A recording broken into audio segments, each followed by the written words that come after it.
America में Trump सरकार के आने के बाद से ही जिस रूस यूक्रेन को लेकर सबसे ज्यादा चर्चा हो रही थी, आखिरकार उसको लेकर एक बड़ा बयान सामने आ गया है।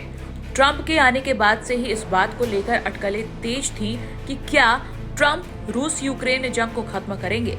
इसको लेकर आखिरकार अब बड़ा कदम उठाया गया है। अमेरिका के राष्ट्रपति डोनाल्ड ट्रंप और रूसी राष्ट्रपति व्लादिमीर पुतिन के बीच फोन पर बात हुई है। अमेरिकी राष्ट्रपति डोनाल्ड ट्रंप ने कहा है कि ये बातचीत बहुत लंबी और बहुत सकारात्मक रही।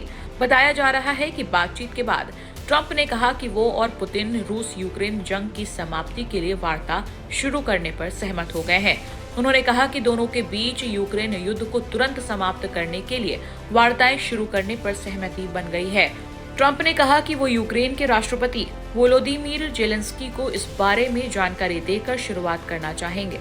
ट्रंप और क्रेमलिन के प्रवक्ता दिमित्री पेस्कोव दोनों ने कहा कि दोनों राष्ट्रपति कॉल के दौरान एक दूसरे के देशों का दौरा करने पर भी सहमत हो गए हैं।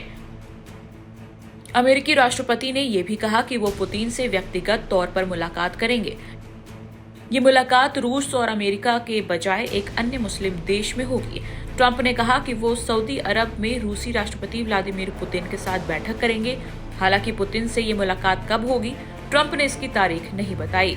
उन्होंने कहा कि आने वाले दिनों में कई बार हमारी मुलाकात होगी। वो यहाँ आएंगे और हम वहाँ जाएंगे। राष्ट्रपति ने ये भी कहा कि दोनों नेता सऊदी क्राउन प्रिंस मोहम्मद बिन सलमान को जानते हैं और वो हमारे मिलने के लिए एक बहुत अच्छी जगह हो सकती है। हालांकि ट्रंप के इस बयान पर रूस की ओर से अब तक कोई प्रतिक्रिया नहीं आई है।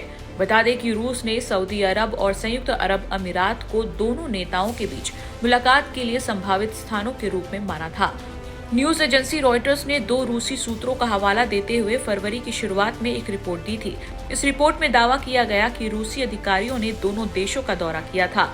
उस समय ना तो क्रेमलिन, ना ही रियाद या अबू धाबी ने इस रिपोर्ट पर कोई टिप्पणी की।